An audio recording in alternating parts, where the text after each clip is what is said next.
Hello students, मैं अमित स्वागत करता हूं आपका अपने YouTube channel knowledge with Amit में। तो फ्रेंड्स, आज हम लोग स्टार्ट कर रहे हैं क्लास 12 की फिजिक्स और इसके अंतर्गत हम लोग आज पढ़ेंगे चैप्टर 1 जिसका नाम है वैद्युत आवेश तथा क्षेत्र।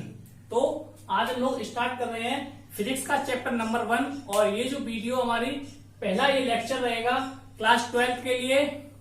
तो अगर आपने अभी तक हमारे चैनल को सब्सक्राइब नहीं किया है तो आप सबसे पहले हमारे चैनल को सब्सक्राइब करें, जिससे हमारी आगे आने वाली वीडियो आप लोगों तक आसानी से पहुंच सके। तो चलिए अब हम लोग चैप्टर को स्टार्ट करते हैं। तो सबसे पहली जो हेडिंग है वो है वैद्युत आवेश। तो आवेश क्या होता है, देखिए, जब दो पदार्थों को आपस में रगड़ा जाता है, क्या कह रहा है, जब दो पदार्थों को आपस में रगड़ा जाता है तो ये पदार्थ हल्की हल्की वस्तुओं को अपनी ओर आकर्षित करते हैं। क्या कह रहा है, जब दो पदार्थों को आपस में इस प्रकार रगड़ा जाता है तो रगड़े जाने पर ये हल्की हल्की वस्तुओं को अपनी ओर आकर्षित करते हैं या अपनी ओर खींचते हैं। आगे कह रहा है, जिस गुण की वजह से ये अपनी ओर आकर्षित करते हैं, यानी कि जिस गुण की वजह से ये अपनी ओर आकर्षित कर रहे हैं या जिस गुण की वजह से ये अपनी ओर खींच रहे हैं, तो उस गुण को हम वैद्युत आवेश कहते हैं।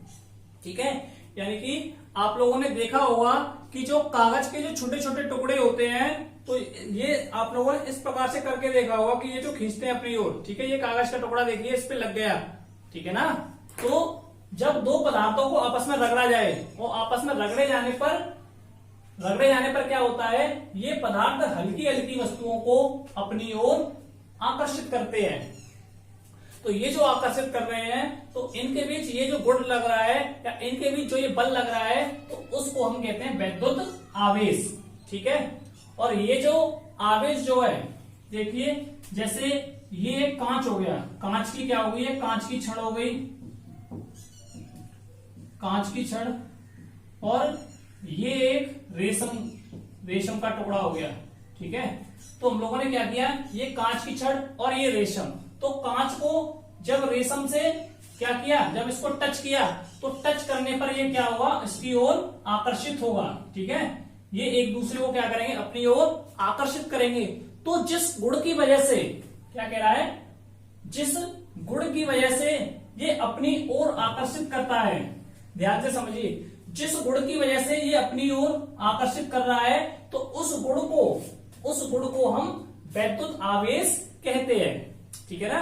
तो स्टूडेंट आप लोग ध्यान से समझिए, जब दो पदार्थों को आपस में रगड़ा जाता है, एक पदार्थ दो पदार्थ, इन दोनों को आपस में रगड़ा, तो आपस में रगड़े जाने पर, ठीक है, तो ये हल्की हल्की वस्तुओं को अपनी ओर खींचेगा और अपनी ओर जिस गुण की वजह से ये अपनी ओर आकर्षित करता है, जिस गुण की वजह से ये अपनी ओर खींचता है, तो उसी गुण को हम लोग वैद्युत आवेश कहते हैं। ठीक है, और आवेश जो है, आवेश एक सदिश राशि है।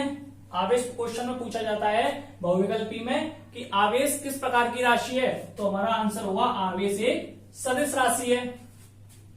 इसका मात्रक कूलाम होता है, तो आवेश का जो मात्रक है वो क्या है, कूलाम है, तथा इसकी राशि, इसकी जो विमा है, तो इसकी विमा क्या होगी, AT, इसकी विमा AT होती है। ठीक है, तो यहां तक आप लोग अच्छी तरह से समझ गए होंगे। अब हम लोग देखते हैं कि आवेश कितने प्रकार का होता है। अब आवेश का जो प्रकार है, तो आवेश दो प्रकार के होते हैं। ठीक है, आवेश दो प्रकार के होते हैं, पहला है धनावेश और दूसरा है ऋणावेश। ठीक है, तो दो प्रकार के होते हैं, पहला है धनावेश, दूसरा है ऋणावेश। ये जो धनावेश है, तो धनावेश पे क्या होगी, इलेक्ट्रॉन की हानि होती है, क्या होगी, इलेक्ट्रॉन की हानि, और ऋणावेश पर क्या होगा, इलेक्ट्रॉन की वृद्धि। देखिए, इलेक्ट्रॉन की हानि किस प्रकार और इलेक्ट्रॉन की वृद्धि किस प्रकार, जैसे कि दो पदार्थ हो गए, तो ये पदार्थ अपना एक तो हो गया कांच की छड़, और दूसरा हो गया अपना रेशम। ठीक है, एक क्या हो गया कांच, एक हो गया रेशम। जब इनको आपस में रगड़ा तो रगड़े जाने पर ये क्या हुआ कि इधर से ये जो इलेक्ट्रॉन है, इलेक्ट्रॉन कांच से रेशम पे आ गए, जैसे 4 इलेक्ट्रॉन रेशम के ऊपर आ गए। ठीक है, 4 इलेक्ट्रॉन रेशम के ऊपर आ गए। इलेक्ट्रॉन, ये तो आप लोगों को पता होगा कि इलेक्ट्रॉन का जो आवेश है वो कैसा होता है, इलेक्ट्रॉन होता है ऋणात्मक। ठीक है, तो जब रेशम के ऊपर 4 इलेक्ट्रॉन आ गए, तो जब रेशम के ऊपर 4 इलेक्ट्रॉन की अधिकता हो गई, ठीक है, जब 4 इलेक्ट्रॉन इसके ऊपर आ गए तो ये जो रेशम है ये कैसी हो जाएगी, तो ये रेशम ऋणात्मक हो जाएगी। ठीक है, कैसी हो जाएगी, ऋणात्मक हो जाएगी, क्योंकि इसके पास इलेक्ट्रॉन आए। और कांच से इलेक्ट्रॉन गए तो जब माइनस गए तो इसके ऊपर कैसा चार्ज रह गया, पॉजिटिव रह गया। ठीक है, कैसा रह गया, पॉजिटिव। और जो पॉजिटिव है तो उसे हम कहेंगे धनावेश। क्या कहेंगे, धनावेश। ठीक है, तो जब इलेक्ट्रॉन जाए, जो इलेक्ट्रॉन ग्रहण कर रहा है तो ये क्या है, ग्राही है, यानी जो इलेक्ट्रॉन को ग्रहण कर रहा है, जो इलेक्ट्रॉन ग्रहण कर रहा है तो उसका चार्ज कैसा होगा, ऋणात्मक होगा। देखिए ऋणात्मक यानी इलेक्ट्रॉन की वृद्धि, यहाँ इलेक्ट्रॉन इसके पास आ रहे हैं, इलेक्ट्रॉन आ रहे हैं तो इलेक्ट्रॉन की वृद्धि यानी ऋणावेश में क्या होगा, इलेक्ट्रॉन की वृद्धि होगी। जब इलेक्ट्रॉन जा रहे हैं तो इलेक्ट्रॉन की धनावेश में क्या है, इलेक्ट्रॉन की हानि। हानि का मतलब है कि इलेक्ट्रॉन इससे इधर जा रहे हैं और इसको इलेक्ट्रॉन ग्रहण हो रहे हैं, यानी इसकी वृद्धि हो रही है।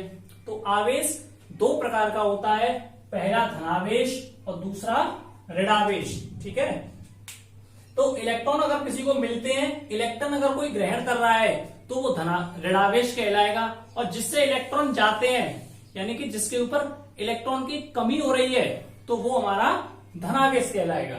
ठीक है, आगे एक नोट लिखा है सजातीय आवेश। तो सजातीय आवेश का अर्थ है जैसे कि इलेक्ट्रॉन इलेक्ट्रॉन, यानी कि जैसे माइनस और माइनस, 2 आवेश। आवेश मैंने बताया 2 प्रकार का, धनावेश और ऋणावेश। सजाती का मतलब है एक जैसे। ठीक है, एक जैसे हो आवेश, एक जैसे। ठीक है, या फिर ये क्या है, समान आवेश। तो सजातीय आवेश यानी एक जैसे, दोनों माइनस माइनस के हैं, और या फिर दोनों प्लस प्लस के हों। ठीक है, दोनों एक जैसे हों तो सजातीय आवेश एक दूसरे को अपनी ओर आकर्षित करते हैं। देखिए जैसे माइनस माइनस के आवेश है, ठीक है, 2 आवेश हो गए, इनको इनके पास ले जाया जाए। इसको जब इनके पास लेके जाएंगे तो जब माइनस माइनस के इलेक्ट्रॉन को क्या करेंगे, जैसे एक ये माइनस, जब इन दोनों को इनके पास लाएंगे, ठीक है, तो जब इनके पास लाएंगे तो ये क्या करेंगे, सजातीय आवेश एक दूसरे को क्या करते हैं, अपनी ओर आकर्षित नहीं प्रतिकर्षित करते हैं। तो अपनी ओर प्रतिकर्षित करते हैं। प्रतिकर्षित का मतलब है कि जब एक दूसरे के पास नहीं लाएंगे तो ये दूर भगेंगे। ठीक है, प्रतिकर्षित का मतलब है दूर जाना। तो जब एक जैसे चाहे पॉजिटिव और पॉजिटिव हो तो इन्हें जब इनके पास लाया जाएगा, पास लाएंगे तो ये क्या करेंगे, एक दूसरे से दूर भगेंगे। तथा विजातीय आवेश, विजातीय का मतलब है कि अलग अलग, जैसे विजातीय का अर्थ है एक प्लस हो एक माइनस हो। ठीक है, असमान आवेश, विजातीय आवेश एक दूसरे को आकर्षित करते हैं। उल्टा लिख गया था तो यहां आ जाएगा आकर्षित।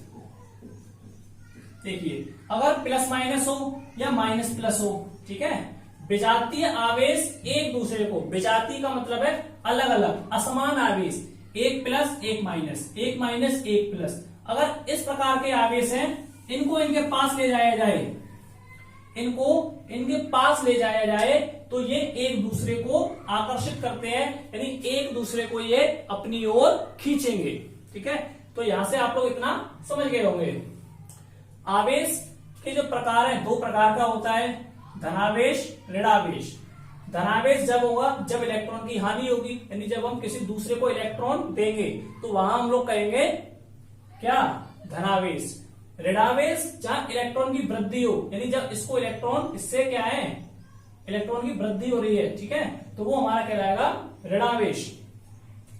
नोट है सजातीय आवेश यानी कि समान आवेश एक दूसरे को अपनी ओर प्रतिकर्षित कर रहे हैं, एक दूसरे को क्या कर रहे हैं, एक दूसरे से, देखिए ये भी माइनस ये भी माइनस, तो एक दूसरे से ये दूर भागेंगे, दूर जाएंगे। ठीक है, तो एक दूसरे से प्रतिकर्षित का मतलब है कि ये दूर चले जाएंगे, एक जैसे होंगे तो।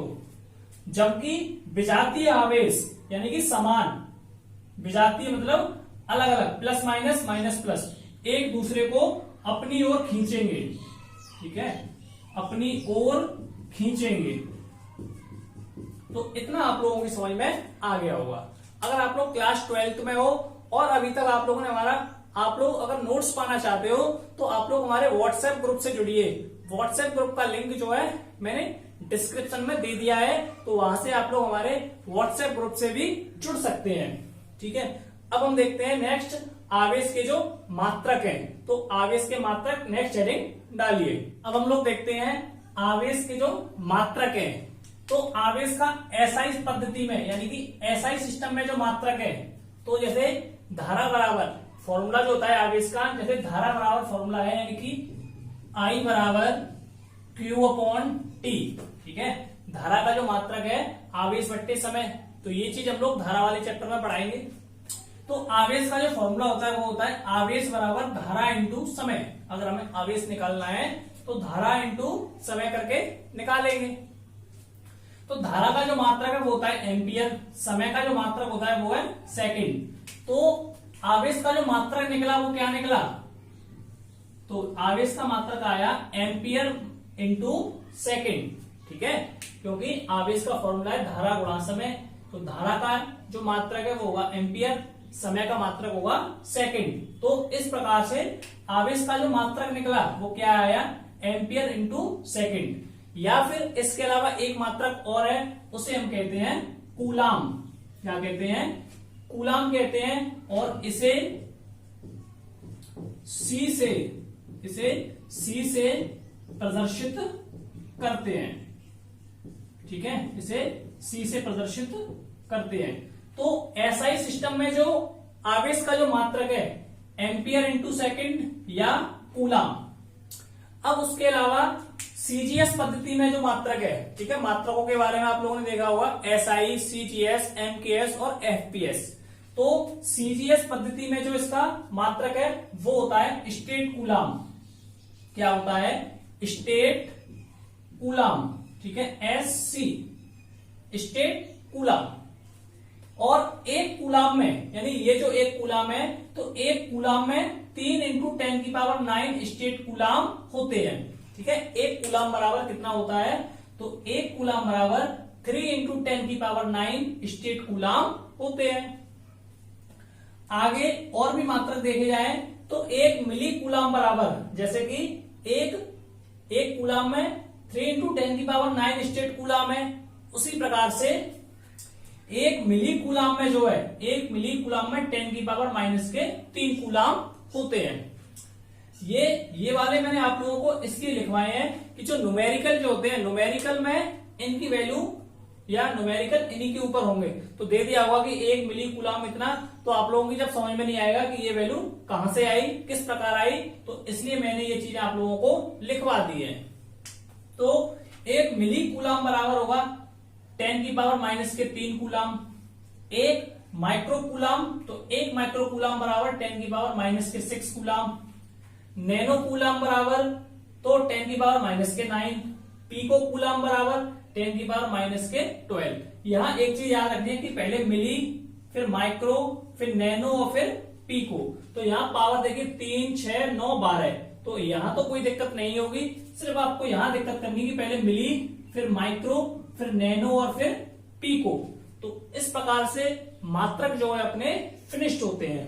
अब हम लोग देखते हैं नेक्स्ट, वैद्युत आवेश का संरक्षण। अब जो अपनी नेक्स्ट हेडिंग है वो है वैद्युत आवेश का संरक्षण। ठीक है, तो देखिए, तो वैद्युत आवेश का संरक्षण का जो नियम है वो नियम क्या कहता है कि वैद्युत आवेश को ना तो नष्ट कर सकते हैं और ना ही उत्पन्न कर सकते हैं। यानी कि वैद्युत आवेश को ना तो नष्ट कर सकते हैं और ना ही इसको उत्पन्न कर सकते हैं। तो देखिए कैसे, जैसे एग्जांपल जो है कि एक ये अपने पास कांच की छड़ हो गई। ठीक है, कांच की छड़, और ये अपने पास ये क्या हो गया, ये रेशम का टुकड़ा हो गया, ठीक है, ये रेशम का टुकड़ा हो गया। तो देखिए जब इसको इससे टच किया, मतलब जब इसको इससे मिलाया या घिसा, तो ये क्या हो गया, आवेशित हो गया। तो आवेशित होने पर जैसे इससे जो है 4 इलेक्ट्रॉन, या 4 की जगह मान लो जैसे कि 8 इलेक्ट्रॉन रेशम के टुकड़े के ऊपर आ गए, ठीक है, मान के चलिए। तो रेशम के ऊपर कितने टुकड़े आ गए, माइनस के 8 इलेक्ट्रॉन, ठीक है, नहीं 8 इलेक्ट्रॉन रेशम के ऊपर आ गए, तो यहां लिख लेंगे रेशम। अब एक चीज बताइए कि जो कांच की जो छड़ है इससे कितने इलेक्ट्रॉन गए, कितने गए, तो 8 इलेक्ट्रॉन इससे गए, तो यहां लिखेंगे प्लस के 8 कांच के ऊपर से, ठीक है। तो -8 ये प्लस के 8, तो बराबर जो कितना आया 0, ठीक है। तो आवेश हमारा कितना रह गया 0। तो आवेश को ना तो नष्ट कर सकते हैं, ना तो हम लोग उसे नष्ट कर रहे हैं, और ना ही उसको उत्पन्न कर रहे हैं। तो वो जितना है यानी उतना जो नेट आवेश है वो कितना रह गया 0। तो आवेश जो हमारा कितना रहेगा, हमेशा 0 आएगा, ठीक है। तो आवेश को ना तो हम नष्ट कर सकते हैं और ना ही आवेश को उत्पन्न कर सकते हैं। अब हम लोग अगली हेडिंग देखते हैं, नेक्स्ट, आवेश का क्वांटीकरण। अब जो अपनी नेक्स्ट हेडिंग है वो है आवेश का क्वांटीकरण। तो आवेश का क्वांटीकरण क्या होता है इसे समझते हैं। देखिए किसी वस्तु पर आवेश E, यानी कि किसी वस्तु पर जो आवेश होगा वो क्या हुआ, इलेक्ट्रॉन। तो इलेक्ट्रॉन के आवेश का पूर्ण गुणज होता है, यानी कि किसी वस्तु पर कोई आवेश है, ठीक है, यानी कि किसी वस्तु पर वो जो आवेश होगा वो कितना होगा, इलेक्ट्रॉन के अंदर होगा, यानी इलेक्ट्रॉन के गुणज का होगा। जैसे कि Q बराबर 1 इलेक्ट्रॉन, 2 इलेक्ट्रॉन या फिर 5 इलेक्ट्रॉन, ठीक है, इस प्रकार का होता है, ठीक है। किसी वस्तु पर आवेश इलेक्ट्रॉन के आवेश का पूर्ण गुणज होता है, जिसे हम मूल आवेश कहते हैं। तो जिसे हम क्या कहते हैं, मूल आवेश, यानी कि फंडामेंटल चार्ज कहते हैं। क्वेश्चन भी आ जाता है कि मूल आवेश किसे कहते हैं, तो किसी वस्तु पर आवेश इलेक्ट्रॉन के आवेश का पूर्ण गुणज होता है, जिसे हम मूल आवेश कहते हैं। आगे इसे E से प्रदर्शित करते हैं, ठीक है। तो आवेश का यह गुण, तो आवेश का यही गुण आवेश की क्वांटम प्रकृति अथवा आवेश का क्वांटीकरण कहलाता है। तो हम यहां हेडिंग देख रहे हैं क्वांटीकरण। तो क्वांटीकरण का अर्थ है कि Q की जो वैल्यू होगी वो प्लस माइनस E, जैसे, तो यहां हम लोग गुणज का मतलब है, देखिए पूर्ण गुणज, तो इसका मतलब है कि इससे गुणा चला जाए। जैसे 5, यहाँ पे संख्या 5 हो सकती है, 6 भी हो सकती है, यानी मल्टीप्लाई में होगी। यानी कि देखिए Q बराबर प्लस माइनस E, या 1 इलेक्ट्रॉन 2 3 4 5 ऐसे करके ये कहां तक जाएगा, अनंत तक जाएगा। लेकिन गुणज की बात कर रहा है तो Q की जो वैल्यू है प्लस माइनस E/2, यानी कि अपॉन में नहीं होगी, यानी कि उसको वो जो है भाग में नहीं होगी, ठीक है, भाग के अंदर नहीं होगी, सिर्फ गुणा की फॉर्म में होगी, यानी उसके मल्टीप्लाई के फॉर्म में होगी, डिवाइड के रूप में नहीं होगी। तो इसी को हम आवेश का क्वांटीकरण कहते हैं। अब जो अपनी हेडिंग है वो हेडिंग है अपनी कूलाम का नियम। कूलाम का नियम, तो ये जो परिभाषा है बहुत इंपॉर्टेंट डेरिवेशन रहेगा इसका, ठीक है। तो इसको आप लोग मोस्ट इंपॉर्टेंट में लिख लीजिए। तो कूलाम का नियम क्या होता है, पहले मैं इसकी डेफिनेशन लिखूंगा, फिर आप लोगों को समझाऊंगा। तो सबसे पहले देखिए कूलाम का नियम, तो दो स्थिर बिंदु आवेशों के बीच, दो स्थिर बिंदु आवेशों के बीच, आवेशों के बीच लगने वाला आकर्षण या प्रतिकर्षण बल, लगने वाला आकर्षण या प्रतिकर्षण बल, आकर्षण या प्रतिकर्षण बल दोनों आवेशों के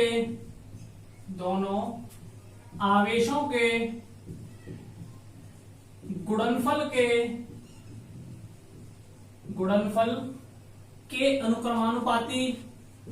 के अनुक्रमानुपाती तथा उनकी बीच की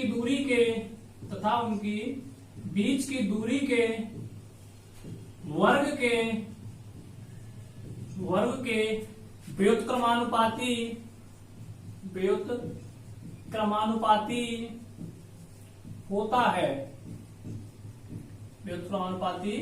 होता है। तो यही जो है हमारा कूलाम का नियम कहलाता है। अब आप लोग कूलाम के नियम को समझिए। सबसे पहले कह रहा है दो स्थिर बिंदु। तो देखिए एक ये बिंदु हो गया और एक तो ये बिंदु हो गया और दूसरा ये बिंदु हो गया। ठीक है, दो बिंदु कैसे हैं? दो स्थिर का मतलब है कि एक जगह रुके हुए हैं। तो ये दो बिंदु हो गए। ठीक है, एक का नाम हमने Q1 दे दिया और इसका नाम हमने Q2 दे दिया। ध्यान से समझिए आप लोग, दो स्थिर बिंदु, आप लोग डायग्राम के द्वारा, चित्र के द्वारा इसको समझ जाएंगे। तो दो स्थिर बिंदु, तो बिंदु कैसे लेने हैं? दो बिंदु लेने हैं हमें, ये नहीं है कि इतने बड़े बड़े ले लिए। ठीक है, बिंदु कैसा होता है? हल्का सा। तो दो स्थिर बिंदु। ठीक है, क्वेश्चन में क्या, तो डेफिनेशन जो है इसकी क्या है? दो स्थिर बिंदु, तो बिंदु कैसे हो? ये स्थिर हो। ठीक है, कैसे हो? स्थिर हो। स्थिर का मतलब क्या होता है? स्थिर का अर्थ होता है रुके हुए हो। ठीक है, कैसे हो? रुके हुए हो। कैसे ना हो? गतिमान नहीं हो। ठीक है, गतिमान नहीं हो। गतिमान का अर्थ है कि ये चल नहीं रहे हो, कि अभी यहां फिर यहां फिर यहां ऐसे चल नहीं रहे हो। कैसे हो? स्थिर हो। ठीक है, तो दो स्थिर बिंदु क्या कह रहा है? देखिए, दो स्थिर बिंदु यानी कि दो बिंदु हो गए और बिंदु हमारे कैसे हैं? स्थिर हैं, यानी एक जगह रुके हुए हैं। तो आवेशों के बीच, आवेश है तो Q1 और एक का नाम 2 है, तो पहले का नाम हमने Q1 रख दिया, दूसरे का नाम Q2 रख दिया। ठीक है, दो स्थिर बिंदु आवेश के बीच लगने वाला आकर्षण या प्रतिकर्षण बल। देखिए, अगर एक प्लस है और दूसरा माइनस है, हमें मालूम नहीं है कि कैसा है। अगर एक प्लस है और दूसरा माइनस है, तो मैंने अभी बताया है कि अगर प्लस माइनस हो, प्लस माइनस होता है तो बल, अगर प्लस माइनस होगा, इसकी दिशा इधर जाएगी, इधर ऐसे आएगी। अगर प्लस माइनस होगा तो कौन सा बल करता है? आकर्षण बल। ठीक है, ये ऊपर समझाया है अभी। अगर प्लस और माइनस है तो आकर्षण बल, और अगर साइन एक और एक जैसे ये माइनस माइनस हो या प्लस प्लस हो तो उनके बीच कैसा बल लगता है? तो प्रतिकर्षण बल। ठीक है, प्रतिकर्षण बल। अगर एक जैसे हैं, माइनस माइनस है तो प्रतिकर्षण, और प्लस प्लस है तो भी प्रतिकर्षण। एक चीज आप लोग ध्यान रखिए, अगर प्लस माइनस है तो आकर्षण बल लगेगा। ठीक है, अगर माइनस प्लस है तो भी आकर्षण बल, और सेम जैसे हैं माइनस माइनस प्लस प्लस तो प्रतिकर्षण बल। तो इतना आप लोगों को याद रखना है। तो यहां क्या कह रहा है? दो स्थिर बिंदु आवेश, एक बिंदु, दो बिंदु, इनके बीच Q1 Q2 आवेश हो गए, स्थिर आवेश हो गए। तो आकर्षण या प्रतिकर्षण, या तो आकर्षण बल लगे या प्रतिकर्षण बल लगे, कोई सा भी बल लगे, हमें उस बल से कोई लेना देना नहीं है। ठीक है, बल तो उनके बीच जो है लगेगा, तो वो कोई सा भी बल लगे। दोनों आवेशों के गुणनफल, तो इनका जो होगा वो गुणनफल, यानी कि Q1 इंटू Q2। ठीक है, इन दोनों का कैसा होगा? गुणनफल। तो गुणनफल के अनुक्रमानुपाती। अच्छा, अब शुरू से पढ़िए। दो स्थिर बिंदु आवेशों के बीच लगने वाला आकर्षण या प्रतिकर्षण बल। तो ठीक है, F निकालेंगे, तो F, तो इन दोनों के बीच जो बल लग रहा है, तो दोनों आवेशों के गुणनफल, यानी कि आवेशों के गुणनफल, तो Q1 इंटू Q2, आवेशों के गुणनफल के अनुक्रमानुपाती। तो अनुक्रमानुपाती का चिन्ह होगा ये। ठीक है, कि अनुक्रमानुपाती तथा उनकी बीच की दूरी के वर्ग के, यानी यहां से लेके यहां तक की जो दूरी है R, तो ये जो दूरी है, इस दूरी के कैसा हो? वर्ग में हो। तो बीच की दूरी, उनकी बीच की दूरी के वर्ग के व्युत्क्रमानुपाती होता है। ठीक है, तो क्या कह रहा है? अब चित्र से समझिए, दो स्थिर बिंदु हो गए Q1 Q2, तो दो स्थिर बिंदु आवेश हो गए, आवेशों के बीच लगने वाला आकर्षण या प्रतिकर्षण बल दोनों आवेशों के गुणनफल, यानी इन दोनों का गुणा कर दिया तो गुणनफल के अनुक्रमानुपाती, यानी इसके तो कैसा है ये अनुक्रमानुपाती, और बीच की दूरी यानी यहां से लेके यहां तक की जो दूरी है तो दूरी r, तो दूरी के वर्ग के, तो दूरी का हमें क्या करना है वर्ग करना है, तो वर्ग कर दिया यानी स्क्वायर लगा दिया, तो दूरी के वर्ग के व्युत्क्रमानुपाती होता है। ठीक है, अच्छा, और उसके बाद क्या है कि ये जो बल है तो यह बल दोनों आवेशों के अनुदिश कार्य करता है, तो यहां लिख लेंगे यह बल दोनों आवेशों के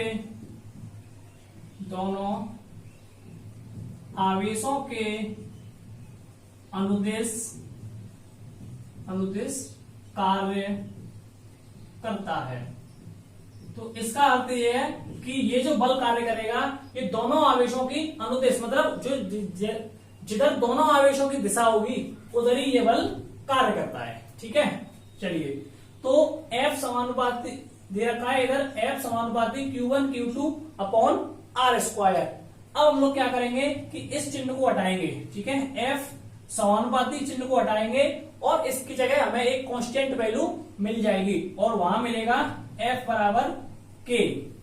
समानुपाती को इस चिन्ह को हटाएंगे और इस चिन्ह को हटाने पर यानी अनुक्रमानुपाती वाले चिन्ह को हटाने पर हमें K मिल जाएगा और यहां लिख देंगे F बराबर K Q1 Q2 upon R square.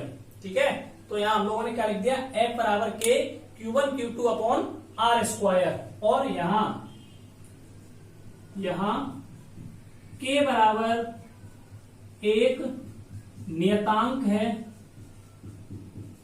K बराबर क्या है नियतांक है, यानी K क्या है एक कांस्टेंट वैल्यू है। ठीक है, तो K यहाँ पे क्या है एक नियतांक है। अब देखिए, अब ये जो नियतांक है वायु अथवा निर्वात के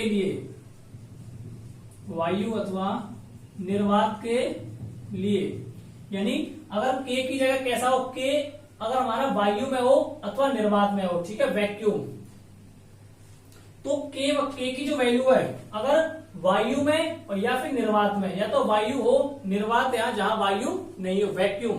ठीक है, तो जहां K की जो वैल्यू होगी वो होती है 1/4 पाई एप्सिलॉन 0, इसको एप्सिलॉन 0 या फिर एप्सिलॉन नॉट भी बोलते हैं। तो यहां से जो F की जो वैल्यू आई अपनी कितनी आई, F बराबर K Q1 Q2 upon R square, तो K की जगह कितना रख देंगे 1/4 पाई एप्सिलॉन 0, तो यहां हम लिखेंगे F बराबर 1/4 pi epsilon 0 Q1 Q2 upon R square. तो ये जो फॉर्मूला है यही कूलाम के नियम का फॉर्मूला होता है। तो कूलाम का जो नियम है उसका जो फॉर्मूला है वो क्या है, F बराबर 1/4 pi epsilon 0 Q1 Q2 upon R square. ठीक है, तो अब मैं इधर से ऊपर से थोड़ा जो है मैं डालता हूं, आप लोग स्क्रीनशॉट ले सकते हैं। तो अब हम लोग आगे देखते हैं, आप लोग बिल्कुल भी टेंशन ना लें। तो ये जो क्लास है आपकी फिजिक्स की, ये हफ्ते में मैं 2 दिन लिया करूंगा। ठीक है, यानी कि हफ्ते में 2 दिन आपकी ये जो क्लास है हुआ करेगी। तो अब हमारे पास ये जो फॉर्मूला आया है ये आया है F बराबर 1/4 pi epsilon 0 Q1 Q2 upon R square. तो अब हम लोग लिखेंगे वायु, तो ये जो है पुनः वायु अथवा निर्वात के लिए, देखिए पुनः वायु अथवा निर्वात के लिए K की वैल्यू निकाल रहे हैं हम लोग। ठीक है, वायु अथवा निर्वात के लिए, तो K बराबर जो है, ठीक है, K की जो वैल्यू होती है ये 1/4 पाई एप्सिलॉन 0, इस पूरे का जो मान है वो मान होता है 9 इंटू 10 की पावर 9। ठीक है, क्या होता है 9 इंटू 10 की पावर 9, और इसका जो मात्रक होगा वो क्या होगा newton metre square upon C square. ठीक है, तो इतना ये K की वैल्यू होती है। एक इधर आई कितनी 1/4πε0 और एक ये हो गई। और ये जो है ε0 इसे हम लोग बोलते हैं क्या, एप्सिलॉन, या तो नॉट कह लो, नॉट, या फिर कहते हैं इसको जीरो। ठीक है, तो आप लोग कुछ भी कह सकते हैं, एप्सिलॉन नॉट या एप्सिलॉन जीरो। तो ये जो है एप्सिलॉन जीरो, ये यहाँ पे वायु अथवा निर्वात की वैद्युतशीलता, एप्सिलॉन नॉट यहाँ पे क्या है, वायु अथवा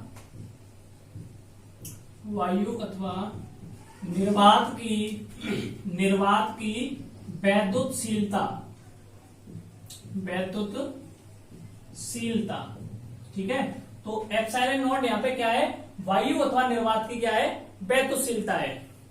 तो अब यहां से ये जो F का जो फॉर्मूला आया वो क्या आया यार, देखिए 1/4πε0 है, तो इसके बराबर K की जो वैल्यू है, इस पूरे की वैल्यू आई कितनी, तो यहां हम लोग लिख सकते हैं 9 × 10⁹ Q1 Q2 अपॉन R²। तो ये जो है हमारे पास फॉर्मूला आ गया।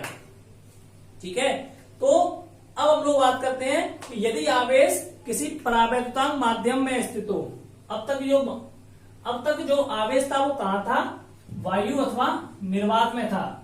तो अब हम लोग कहां के लिए देखेंगे कि यदि आवेश किसी परावैद्युतांक माध्यम में स्थित हो, तो उसके लिए अब मिटाता हूं मैं। ठीक है, तो आप लोग स्क्रीनशॉट ले लें। अब हम लोग बात कर रहे हैं कि अब जो आवेश है, आवेश कहां पे हो, किसी परावैद्युतांक में हो। तो देखिए आगे लिखेंगे, यदि आवेश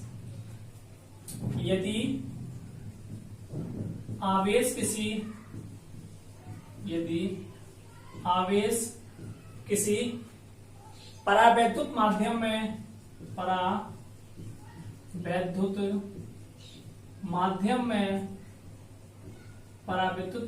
में स्थित हो, तो परावैद्युत माध्यम क्या होता है, जैसे मोम, कागज और या फिर कांच। तो ये हमारा क्या होता है, परावैद्युत माध्यम में होता है। ठीक है, तो यहां जो F की जो यहां जो K की जो वैल्यू होगी वो होगी 1/4πε0 K Q1 Q2 upon R²। ये कब के लिए है, जब वो माध्यम किसी परावैद्युत माध्यम में हो। ठीक है, अगर यहाँ नॉट नहीं है तो हमारा कौन सा है माध्यम, या तो वायु है और या फिर निर्वात है। एक चीज ध्यान रखनी है, ये कब के लिए फॉर्मूला है, जब वायु अथवा निर्वात में माध्यम हो। अगर यहाँ K लग जाएगा तो आप लोग यहाँ क्या समझ जाओगे, किसके लिए, ये परावैद्युत माध्यम के लिए है। ठीक है, तो यहां से ये फॉर्मूला आया इतना। अब आगे तो यहां K बराबर क्या है, K बराबर है परावैद्युत माध्यम का परावैद्युतांक। K क्या है, परावैद्युत माध्यम का परावैद्युतांक। ठीक है, अब K बराबर क्या है, परावैद्युत माध्यम का परावैद्युतांक। तो अब एक चीज और देखिए आप लोग, लेकिन देखिए ये जो एप्सिलॉन नॉट और K है, एप्सिलॉन नॉट और K बराबर होता है एप्सिलॉन। ठीक है, क्या होता है, एप्सिलॉन जीरो और K के बराबर होता है एप्सिलॉन।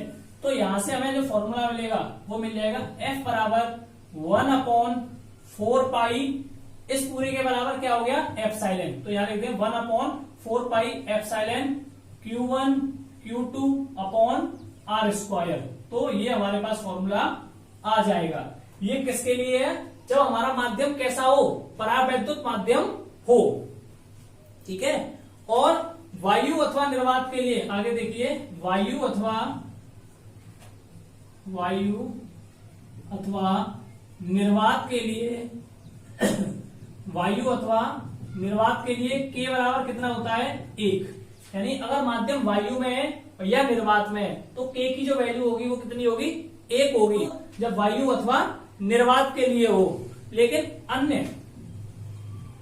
अन्य परावैद्युत माध्यम के लिए, लेकिन अन्य परावैद्युत माध्यमों के लिए।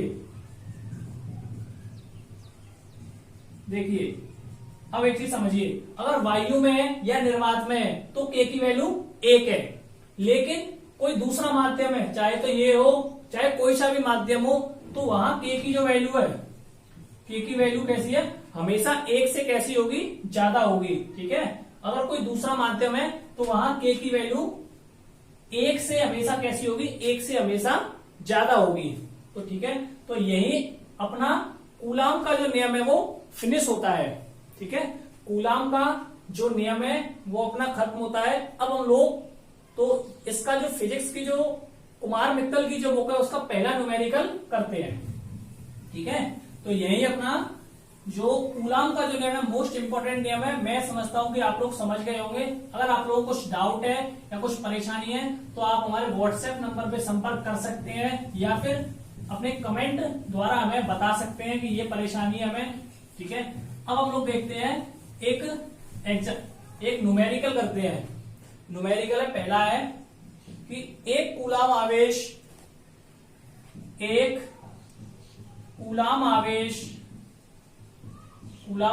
में कितने इलेक्ट्रॉन होते हैं। क्वेश्चन है एक कूलाम आवेश में कितने इलेक्ट्रॉन होते हैं। तो देखिए, तो आवेश यहां कितना दे रखा है, 1 कूलाम। आवेश कितना है, 1 कूलाम। इलेक्ट्रॉन की वैल्यू 1.6 इंटू 10⁻⁻19 कूलाम। तो यहां पूछा गया है n की वैल्यू पूछी गई है। फॉर्मूला होता है हमारे पास आवेश बराबर Q बराबर NE। n की वैल्यू निकालनी है तो n बराबर हो जाएगा Q/E। तो Q की वैल्यू 1, E की वैल्यू 1.6 इंटू 10⁻⁻19। अब हम लोग क्या करेंगे कि 1.6 का 1 में भाग देंगे, तो 1 में भाग नहीं जाएगा, पॉइंट लगाएंगे, 0 बढ़ाएंगे। ठीक है, तो ऐसे करके भाग देंगे तो 0 बढ़ जाएगा, तो 16 7 जाएगा, 16 6 96। फिर पॉइंट लगाएंगे, 0 बढ़ाएंगे, पॉइंट हमारा लगाया हुआ है तो 4, तो 16 दूनी 32। तो ऐसे करके जो जाएगा ये आएगा अपना कितना, यहां से 6.25 इंटू 10⁻, ये 19 है, ऊपर जाएगा तो प्लस का हो जाएगा, और 1 0 अपना पॉइंट इधर आ गया है, तो 10⁻18 इलेक्ट्रॉन अपना आंसर आ जाएगा। ठीक है, ये कैलकुलेशन आप लोग कर लीजिएगा। तो आज की क्लास को हम लोग यहीं पे एंड करते हैं। आप लोग इस क्लास के बारे में अपनी राय हमें अवश्य दें। आप लोगों को ये क्लास कैसी लगी उसके बारे में हमें जरूर कमेंट करके बताएं, क्योंकि हमारी बहुत सारी मेहनत इस वीडियो में लगी है। तो आप लोग प्लीज इस क्लास को शेयर अपने दोस्तों के पास अवश्य करें। जय हिंद, जय भारत।